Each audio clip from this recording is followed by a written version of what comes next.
So business studies 9.7 types of bank deposit accounts. So bankல எத்தனை வகையான deposit accounts இருக்கு அதுதான் இந்த டாபிக்ல நம்ம பார்க்க போறோம். First, bank deposits serves different purpose for different people. Some people cannot save regularly. They deposit money in the bank only when they have extra income. The purpose of deposit then is to keep money safe to future needs.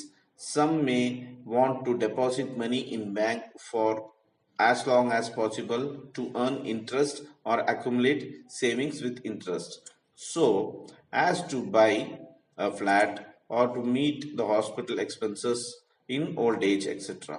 Mostly businessmen deposit all their income for sales in the bank from sales in the bank account and pay all business expenses out of the deposits. Keeping in view of these differences, banks offers the facility of opening different types of deposits accounts by people to suit the purpose of the convenience. On the basis of the purpose they serve, bank deposit account may be classified as follows: saving bank account, current deposit, fixed deposit account, recurring, that is RD deposit account. So இங்கே என்ன சொல்கிறாங்கன்னா, இப்போ மக்கள் வந்து அவங்க சம்பாதிக்கிறதுல எக்ஸ்ட்ராவான பணம் மீதி save பண்ணி பேங்க் டெபாசிட்டில் போடுறாங்க. எதுக்காகனாக்கா அவங்களுக்கு ஒரு வட்டி கிடைக்குது. இதை நம்ம பார்த்துருக்கோம். கொஞ்சம் எக்ஸ்ட்ரா இன்கம் கிடைக்குது. எக்ஸ்ட்ரா இன்கம் தான் அவங்களும் டெபாசிட் பண்ணுறாங்க. இதில் பார்த்தீங்கன்னாக்கா எல்லாத்தினாலையும் ரெகுலராக சேவ் பண்ண முடியாது. இப்போ கையில் காசு இருக்கோ மக்கள்கிட்ட, அப்போ தான் போய் எக்ஸ்ட்ரா காசை வந்து அவங்க பேங்க்கில் போடுவாங்க. அதுவே பார்த்தீங்கன்னாக்கா பிஸ்னஸ் பர்சன் அவங்களுக்கு சேல்ஸ் எல்லாமே பேங்க் மூலமாக சேல்ஸ் மூலமாக லாபம் வருது. அந்த லாபம் மூலமாக எல்லாம் பார்த்தீங்கன்னாக்கா அந்த லாபத்தை இதில் தான் போட்டு வைப்பாங்க. இதில் பேங்க்கில் போட்டு வைப்பாங்க. அப்படி இருக்கும்போது இங்கே அவங்க அடிக்கடி ஒரு நாளைக்கு நிறைய டிரான்சாக்ஷன் பண்ணுவாங்க. யாரு? Business man. இந்த மாதிரி இருக்கும்போது ஒவ்வொருத்தவங்களுக்கும் தனிப்பட்ட ஒரு அக்கௌண்ட்ஸ் தேவை இருக்குன்னு பேங்க் புரிஞ்சுக்கிட்டு அவங்கவுங்க வசதிக்கு தகுந்த மாதிரி பேங்க் அக்கௌண்ட்ஸ் எல்லாமே கிரியேட் பண்ணியிருக்காங்க. அதில் ஒரு சில பேங்க் அக்கௌண்ட்ஸ்லாம் என்னன்னாக்கா saving bank account, current deposit account, fixed deposit account, recurrent deposit account. இது என்னன்னு நம்ம ஒவ்வொன்றா இப்போ பார்ப்போம். First saving bank account. If a person has limited income and wants to save money for future needs, the saving bank account is the most suited for his purpose. This type of accounts can be opened with a minimum initial deposit that varies from bank to bank. Money can be deposited anytime in the account. Withdrawals can be made either by signing withdrawal forms or by issuing check or by using ATM cards. Normally, bank puts some restrictions on number of withdrawals from the accounts. Interest is allowed on the balance of the deposit in the account. The rate of interest on saving bank accounts varies from bank to bank and also changes from time to time.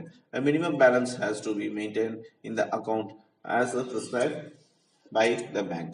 So the saving bank account என்ன விஷயம்னா, இந்த சின்னதாக சேர்த்துறவங்களுக்கு இந்த saving bank, ஃபியூச்சருக்காக சேர்த்துறவங்களுக்கு இந்த saving bank, அதாவது SP அக்கௌண்ட்னு சொல்லுவாங்க, இது வந்து கரெக்டாக இருக்கும். இதில் பார்த்தீங்கன்னா நீங்கள் ஒரு அக்கௌண்ட் ஓப்பன் பண்ணிட்டு அந்த ஒரு மினிமம் டெபாசிட் மாதிரி இருக்கும். அது வந்து நீங்கள் மெயின்டைன் பண்ணிட்டு இருக்கணும் கடைசி வரைக்கும். இது எப்போ வேணாலும் நீங்கள் பணத்தை வந்து உங்கள் அக்கௌண்ட்டில் நீங்கள் டெபாசிட் பண்ணலாம். இல்லை எப்போ வேணாலும் பணத்தை வந்து நீங்கள் செக் மூலமாகவோ இல்லை பேங்க்கில் போய் ஃபார்ம் ஃபில் பண்ணி அந்த செலான் மூலமாகவோ இல்லை ஏடிஎம் மூலமாகவோ நீங்கள் வித்ட்ரா பண்ணிக்கலாம், அதாவது எடுக்கலாம். ஒவ்வொரு பேங்க்குக்கு வந்து ஒவ்வொரு ரெஸ்ட்ரிக்ஷன்ஸ் இருக்குது. இத்தனை டைம் தான் இவ்வளோ அமௌண்ட் தான் எடுக்கணும்ட்டு. அதே மாதிரி பார்த்தீங்கன்னாக்கா நமக்கு இன்ட்ரெஸ்ட் கிடைக்கும் நம்மளோட அதில் வச்சிருக்கிற பணத்துக்காக, டெபாசிட் பண்ணிருக்கிற பணத்துக்காக. அது ஒவ்வொரு பேங்க்குக்கு ஏற்ற மாதிரி அந்த இன்ட்ரெஸ்ட் ரேட்டும் மாறும்னு சொல்கிறாங்க. Next current deposit account. Current அக்கௌண்ட்னு சொல்லுவாங்க. Big businessmen, companies and institutions such as schools, college and hospitals have to make payments through their bank accounts. Since there are restrictions on number of withdrawals from saving bank account, that type of account is not suitable for them. They need to have an account from which withdrawals can be made anytime, 2 times, number of time. Banks open current account for them like saving bank account. This account also requires certain minimum amount of deposit while opening the account. On this deposit, bank does not pay any interest on the balance. Rather, the account holder pays certain amount each year as operational charge. For the convenience of the account holders, banks also allows withdrawals of amount in excess of the balance of deposit. This facility is known as overdraft facility. It is allowed to some specific customers and up to the certain limit subject to previous agreement with the bank concerned. இப்போ இந்த current அக்கௌண்ட்டுங்கிறது எல்லா business மேனும் open பண்ணுவாங்க. ஏன்னா இது schools ஆகட்டும், college ஆகட்டும், hospitals ஆகட்டும், இல்லை கம்பெனிஸ், இன்ஸ்டிடியூஷன்ஸ் ஆகட்டும், இவங்க வந்து நிறைய பேங்க் டிரான்சாக்ஷன் ஒரு நாளைக்கு வைப்பாங்க. அதுக்காக இந்த பேங்க் அக்கௌண்ட் வந்து அவங்க ஓப்பன் பண்ணுவாங்க. இதில் பார்த்தீங்கன்னாக்கா ஒரு சில ரெஸ்ட்ரிக்ஷன்ஸ் இருக்குது அவங்க வித்ட்ரா பண்ணுறதுக்கு. இந்த சேவிங் பேங்க்ஸில் இருக்குது பாருங்க, அந்த மாதிரி இந்த பேங்க்ல வந்து ஸோ சேவிங் பேங்க்ஸ் வந்து ரெஸ்ட்ரிக்ஷன் இருக்குது. இதில் வந்து அந்த மாதிரி ரெஸ்ட்ரிக்ஷன் இல்லை அப்படின்னு சொல்கிறாங்க. இதில் கரண்ட் அக்கௌண்ட்டில் எவ்வளோ நாள் டெபாசிட் பண்ணிக்கலாங்க, எவ்வளோ நாள் வித்ட்ரா பண்ணிக்கலாங்கிற மாதிரி இருக்குது. ரெஸ்ட்ரிக்ஷன்ஸ் கிடையாது. அதே மாதிரி பார்த்தீங்கன்னாக்கா வித்ட்ராவல் வந்து எவ்வளோ டைம் வேணாலும் எடுத்துக்கலாம், ஒரு நாளைக்கு, ஒரு மாதத்துக்கு, அந்த மாதிரி. இந்த கரண்ட் அக்கௌண்ட்டில் இப்போ சேவிங் பேங்க் அக்கௌண்ட்டில் பார்த்தீங்கன்னாக்கா உங்களுக்கு ஒரு மினிமம் டெபாசிட் வச்சு இருக்கணும் அப்படின்னு சொல்லியிருந்தாங்க. அதே மாதிரி இந்த டெபாசிட் இதில் பார்த்தீங்கன்னாக்கா உங்களுக்கு இன்ட்ரெஸ்ட்டு தரதில்லை. சேவிங் பேங்க் அக்கௌண்ட்ல நம்ம டெபாசிட்க்கு இன்ட்ரெஸ்ட் கொடுப்பாங்க, பட் இதுல வந்து இன்ட்ரெஸ்ட் தர மாட்டாங்க, இதுல கரண்ட் அக்கௌண்ட்ல. அதுக்கு பதிலாக என்ன ஆகுதுன்னாக்கா இந்த அக்கௌண்ட் ஹோல்டருக்கு வந்து அவங்க அந்த பேங்க்குக்கு ஒரு ஆப்ரேஷன் சார்ஜ் மாதிரி, சர்வீஸ் சார்ஜ் மாதிரி கொடுத்தாகணும் அப்படின்னு சொல்றாங்க. அதே மாதிரி இந்த கரண்ட் அக்கௌண்ட் ஹோல்டர்ஸ்க்காக அவங்க கன்வீனியன்ஸ்க்காக பார்த்தீங்கன்னாக்கா இந்த வித்ட்ராவல் அமௌண்ட் வந்து அவங்க போட்டிருக்க பேலன்ஸ், அதாவது டெபாசிட்டோ அதிகமாக அவங்க வித்ட்ராவல் பண்ணிக்கிற மாதிரி ஒரு ஆப்ஷன் கொடுத்துருக்காங்க. இதுதான் நம்ம ஓடி அப்படின்னு பார்த்தோம், ஓவர் டிராஃப்ட் ஃபெசிலிட்டின்னு பார்த்தோம் போன டாபிக்ல. அதை விட இது வந்து ஒரு ஸ்பெசிஃபிக் கஸ்டமருக்கு தான் தருவாங்க.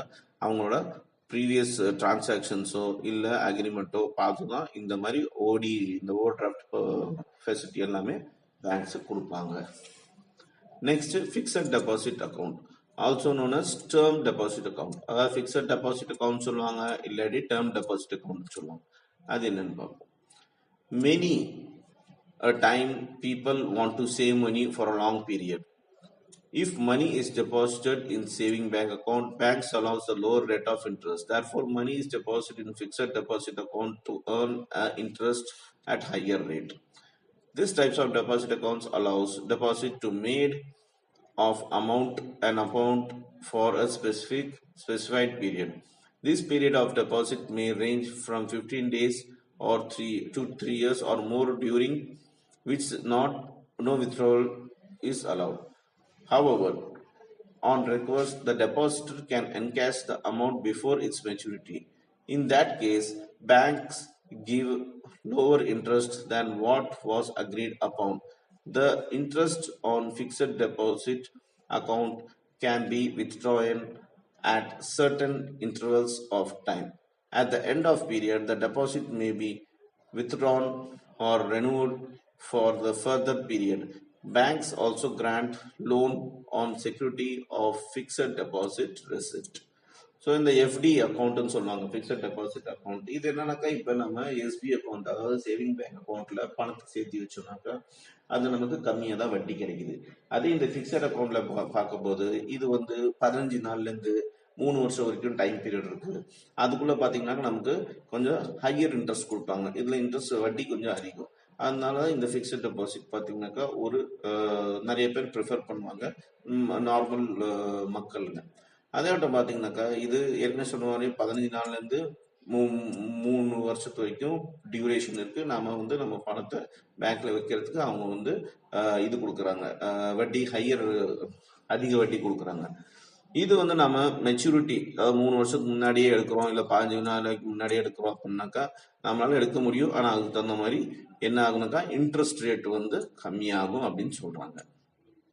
அதேட்டம் இந்த ஃபிக்ஸட் டெபாசிட்ல இருக்க இன்ட்ரெஸ்ட் ரேட் வந்து இன்ட்ரெஸ்ட் நமக்கு வர வட்டி வந்து நம்ம நடுநொடில் எடுத்துக்கலாம். அந்த வட்டி மட்டுமே எடுத்துக்கிற ஆப்ஷன்ஸும் இவங்க பேங்க்ஸ்காரங்க கொடுக்குறாங்க. இதே நம்ம இந்த 3 வருஷம் முடிஞ்ச வாட்டி இல்லாட்டி அந்த டேர்ம் முடிஞ்ச வாட்டி நமக்கு இன்ட்ரெஸ்டோட நமக்கு நம்மளோட கேபிட்டல் அமௌண்ட்டும் கொடுத்துருவாங்க. இதுதான் லோனும் தருவாங்க, நம்மளோட ஃபிக்ஸட் டெபாசிட்க்கு ஏற்ற மாதிரி லோனும் கொடுக்குறாங்க. இதுதான் இந்த ஃபிக்ஸட் டெபாசிட் அக்கௌண்ட் இல்லாட்டி டேர்ம் டெபாசிட் அக்கௌண்டோட டீடைல்ஸ். நெக்ஸ்ட் ஃபைனலா வருது recurring deposit account. This type of account is suitable for those who can save regularly and expect to earn a fair return on the deposit over the period of time. While opening the account, a person has to agree to deposit a fixed amount once in a month for a certain period. The total deposit along with the interest therein is payable on maturity. However, the depositor can also be allowed to close to account before its maturity and get back the money along with the interest till that period. The account can be opened by personal individually or join with another or by the guardian in the name of minor. The rate of interest allowed on the deposit is higher than that on the saving bank's deposit but lower than the rate allowed by the fixed for the same period. இப்போ RT account அதாவது recurring deposit account இதில் என்ன சொல்றாங்கனாக்கா இது யாருக்கு கரெக்டாக இருக்கும்னா ரெகுலராக save பண்ணுறாங்க பார்த்தீங்களா அவங்களுக்கு வந்து இது இந்த ஒரு ஒரு காலகட்டம் வரைக்கும் ரெகுலராக சேவ் பண்ணுறவங்களுக்கு இந்த ஆர்டி அக்கௌண்ட் கரெக்டாக இருக்கும் அப்படின்னு சொல்கிறாங்க. இந்த அக்கௌண்ட் ஓப்பன் பண்ணும்போது அந்த அக்கௌண்ட் பண்ணுறவர் இந்த டெபாசிட் வந்து ஒரு ஃபிக்ஸட் அமௌண்ட் மாதம் வந்து ஒரு சில வருஷத்துக்கு அவர் வந்து கட்டுவார். அதேட்டும் அவர் கட்டுற அந்த டெபாசிட்டுக்கு பார்த்தீங்கன்னாக்கா உங்களுக்கு இன்ட்ரெஸ்ட் கிடைக்கும். பேங்க்காரங்க வந்து இன்ட்ரெஸ்ட் பண்ணுவாங்க. அந்த மெச்சூரிட்டி பே பண்ணும்போது அதாவது மாதம் பண்ண மாட்டாங்க. இது அந்த டேர்ம் முடியும் போது 1 வருஷம் 2 வருஷம் 3 வருஷம் அந்த மாதிரி இருக்கும். அது முடியும் போது அவங்க மெச்சூரிட்டி அப்போ இந்த இன்ட்ரெஸ்ட்டும் இந்த அமௌண்ட்டும் பேங்க்காரங்க கொடுப்பாங்க அந்த டெபாசிட்டருக்கு. இல்லை இந்த டெபாசிட்டர் வந்து இதுக்கு முன்னாடியே அந்த டேர்ம் முடியறதுக்கு முன்னாடி மெச்சூரிட்டி முடியறதுக்கு முன்னாடியே இது பண்ணணும் அப்படின்னாக்கா க்ளோஸ் பண்ணணும் அப்படின்னாக்கா அவங்க அந்த அமௌண்ட்டை வாங்கிக்கலாம். ஆனால் அந்த இன்ட்ரெஸ்ட் அவர் எத்தனை நாளைக்கு வச்சிருக்காரோ அத்தனை நாளைக்கு மட்டும்தான் பேங்க்காரங்க கொடுப்பாங்க. இந்த அக்கௌண்ட் பார்த்தீங்கன்னாக்கா ஒரு தனிப்பட்ட ஆள் ஓப்பன் பண்ணலாம், இல்லாட்டி யாருடைய சேர்ந்து ஜாயிண்டாக கூட ஓப்பன் பண்ணலாம், ஜாயிண்ட் அக்கௌண்ட் கூட ஓப்பன் பண்ணலாம். அதோட மைனர் பேர்லையும் ஓப்பன் பண்ணலாம், கார்டியன் பேர்லையும் ஓப்பன் பண்ணலாம். அதோட இந்த ரேட் ஆஃப் இன்ட்ரெஸ்ட் பார்த்தீங்கன்னாக்கா இது ரொம்ப ரொம்ப அதிகம். சேவிங் பேங்க் அக்கௌண்ட் கம்பேர் பண்ணும்போது ரொம்ப அதிகம். ஆனால் எஃப்டி அக்கௌண்ட் கம்பேர் பண்ணும்போது இந்த ரெக்கரிங் டெபாசிட்டோட வட்டி வந்து கம்மி அப்படின்னு சொல்கிறாங்க. ஸோ இதுதான் ரெக்கரிங் டெபாசிட்டோட details. Next, how to open an account. How to open a saving account. 9.8. அதாவது நீங்க ஒரு பேங்க் போனீங்கன்னாக்கா ஒரு saving bank account SP account எப்படி ஓபன் பண்ணணும் அதுதான் இங்க ஸ்டெப் பை ஸ்டெப்பா சொல்லியிருக்காங்க. To open a saving bank account in a commercial bank, you have to first decide what amount of money you would like to deposit initially. You may inquire and find out from the nearest bank what is the minimum amount to be deposited while opening the saving bank account. You have to deposit at least the amount or more if you want. On entering a bank, any branch of a bank, you will find the counter of inquiry or the counter with "May I help you" board. Having known the minimum amount of the deposit, you should ask for a form of application for opening saving bank account. You are not required to pay anything for it. You should then take the following steps. நீங்கள் உங்கள் வீட்டு பக்கத்தில் இருக்க பேங்க்கு போனீங்கன்னாக்கா அங்கே ஒரு SP account open பண்ணணும் அப்படின்னு கேட்டிங்கனாக்கா அவங்க உங்களுக்கு டீட்டெயில்ஸ் சொன்னாங்க. நீங்கள் உள்ளே போன உடனே அங்கே ஒரு கவுண்டர் இருக்குது. ஒவ்வொரு பேங்க்லேயும் எந்த பிரான்ச்சுக்கு வேணாலும் போகலாம், எந்த பேங்க் வேணாலும் போகலாம்.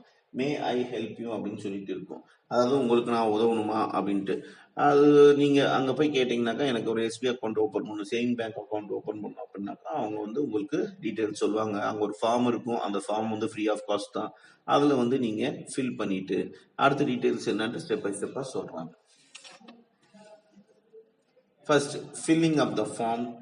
ஸோ அதில் ஒரு சில ஃபார்ம்ஸ் எல்லாம் ஃபில் பண்ணணும். அந்த ஃபார்ம்ஸில் ஒரு சில டீட்டெயில்ஸ் கேட்டிருக்காங்க. என்ன உங்கள் பேர் கேட்டிருப்பாங்க, உங்களோட வேலை என்ன செய்கிறீங்க கேட்டிருப்பாங்க, உங்களோட அட்ரஸ் கேட்டிருப்பாங்க, பர்மனெண்ட் அட்ரஸ்ஸு.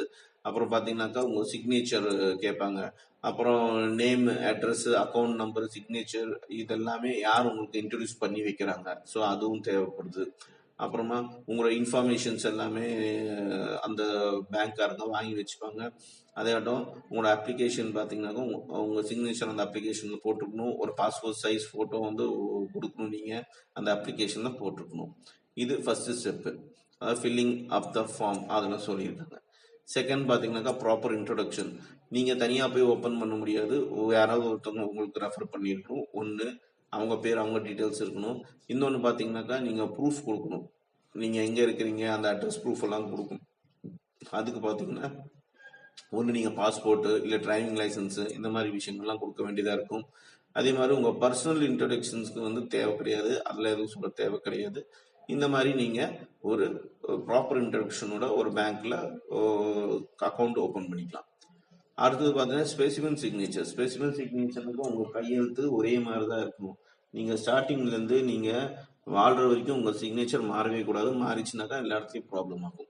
அப்படி இருக்கும்போது நீங்கள் ஒரு ஸ்பெசிஃபிக் சிக்னேச்சர் வந்து ஒரு பிளாங்கான ஸ்பேஸ் இருக்கும் அந்த ஃபார்மில், அதில் போட்டு கொடுக்கணும். அதுதான் கம்ப்யூட்டரில் ஃபிட் பண்ணி வைப்பாங்க அந்த பேங்க்கு. நீங்கள் ஒவ்வொரு டைமும் யாருக்காவது செக் போட்டு கொடுத்தாலோ இல்லை நீங்களே வித்ட்ராவல் பண்ணாலோ சலானில் அந்த சைன் மேட்ச் ஆனால் மட்டும்தான் உங்களுக்கு அந்த அமௌண்ட் கிடைக்கும், இல்லாட்டி கிடைக்காது. இந்த மாதிரி விஷயங்கள்லாம் இருக்கு. ஸோ இந்த ஸ்பெசிஃபிக் சிக்னேச்சர் பார்த்தீங்கன்னாக்கா உங்களுக்கு ஒரு தனியாக ஃபோட்டோகிராஃப் எடுத்து உங்களுக்கு பேஸ்ட் பண்ணி நீங்கள் அந்த அக்கௌண்ட் நம்பரோட பாஸ்புக்கில் வச்சுருப்பாங்க. அப்புறமா மேலே இருக்க ஸ்டெப்ஸ் எல்லாமே ஓகே ஆயிடுச்சுனாக்கா உங்களுக்கு வந்து அமௌண்ட் டெபாசிட் பண்ண சொல்லுவாங்க. உங்களுக்கு அக்கௌண்ட் ஓப்பன் ஆகிடும். அது ஒரு ஸ்லிப், பே இன் ஸ்லிப்னு இருக்கும் பேங்க்கில். அந்த ஸ்லிப்பில் வெள்ளை கலரில் இருக்கும். அது பேங்க்கு தகுந்த மாதிரி மாறும். அதில் வந்து உங்கள் டீட்டெயில்ஸு, டேட்டு எல்லாமே, அக்கௌண்ட் நம்பரு எல்லாமே டினாமினேஷனோட, பணத்தோட டினாமினேஷனோட நீங்கள் வந்து கவுண்டரில் போய் கொடுக்கணும், கேஷ் கவுண்டரில் போய் கொடுக்கணும். அப்புறம் அப்படி கொடுக்கும்போது அவங்க உங்கள் டெபாசிட் வாங்க உங்கள் அக்கௌண்ட்டுக்கு பாஸ்புக்கில் என்ட்ரி போட்டு கொடுத்துருவாங்க. அது நீங்கள் செக் பண்ணிக்கலாம். ஒவ்வொரு டைம் நீங்கள் பாஸ்புக்கில் இது கொடுக்கணும், என்ட்ரி பண்ணிக்கணும், அப்டேட் பண்ணிக்கணும்.